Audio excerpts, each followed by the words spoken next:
For the second time in less than 2 weeks, the British Jewish community is protesting against Labour leader Jeremy Corbyn, this time outside Labour headquarters in London. Corbyn, who has been tied to several anti-Semitic comments recently, is asked by protesters to be accountable for his own comments and for the anti-Semitic trend taking over the Labour Party. British Jews have mostly kept quiet through the years, even in the face of anti-Semitic comments or incidents, but as it seems, things are now changing.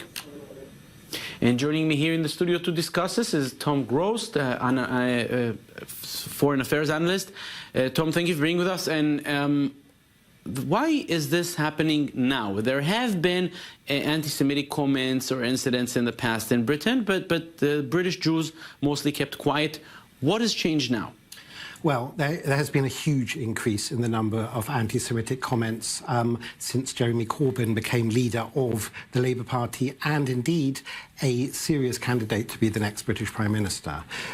Because what happened is that Corbyn, who was the most far-left Member of Parliament, in a surprise victory became leader of the Labour Party, and a lot of leftists who were not Labour Party members, the Labour Party is more centre-left, they were Trotskyites or members of the Communist Party or the Socialist Workers' Party, they have joined the Labour Party. So the Labour Party has shifted to being a much more radical left party, and with it, among them, to quote Jeremy Corbyn, are pockets of anti-Semites. Now, the blame is going towards Jeremy Corbyn. Let's remember, up until, what, 5-6 years ago, the Labour had a Jewish leader, Ed Miliband. His brother, David Miliband, was a senior figure in the Labour Party. Are these trends very new? Is this something that started in the past year or two? Or maybe other people are to blame, and not only Jeremy Corbyn?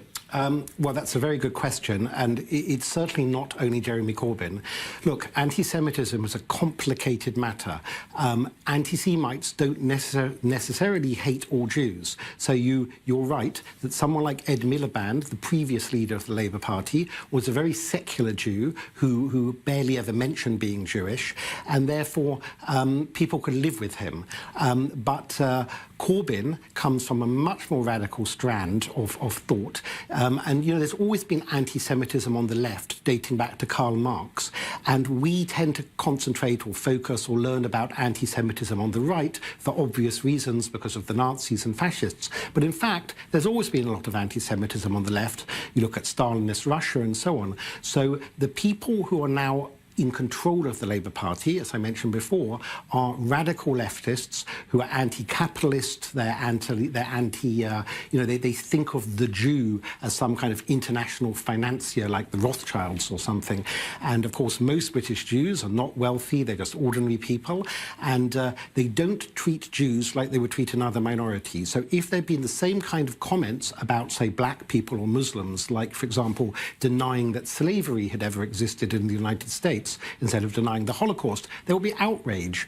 But Jeremy Corbyn is associated with people who either denied the Holocaust outright, or perhaps even worse, they said, we've got to debate to see both sides of the story, whether it really happened. If they try to do that about other historical events, like I said, about slavery, there'll be outrage. And although it's good that British Jews are finally demonstrating, what's disappointing is that more non-Jews haven't joined them. I would make just one comparison. In Paris last week, after the Holocaust surviving grandmother, Mireille Knoll, was brutally murdered, up to 30,000 people did a silent march past... Jews and non-Jews. Exactly, Jews and non-Jews. So I think it's disappointing there are not more non-Jews standing with Jews.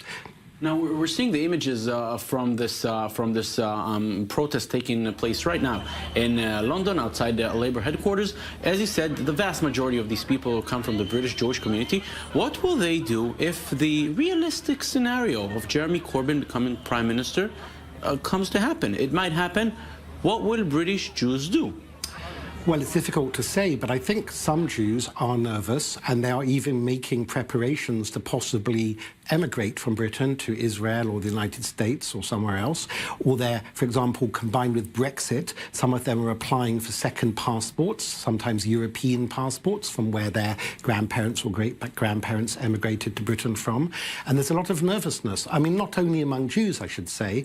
This is a radical leftist leadership that admires governments like the the one in Venezuela, which has destroyed the Venezuelan economy. And does not want to criticize Russia for the poisoning of Sergei Skripal. Exactly. Not only that, Jeremy Corbyn was asked to condemn the previous chemical weapons attacks on civilians in Syria, and he refused to do so. And he's also on the record of having been supportive of people like the East German dictator Erich Honecker. I mean, he's a real radical leftist, and it's quite remarkable that 100 years after the Russian Revolution, in Britain, of all countries, tolerant, moderate Britain that never had fascism, never had communism, never had a real revolution, that in this country there is a party that in some way resembles the Bolsheviks among some of its leaders. Interesting, possibly worrying trend.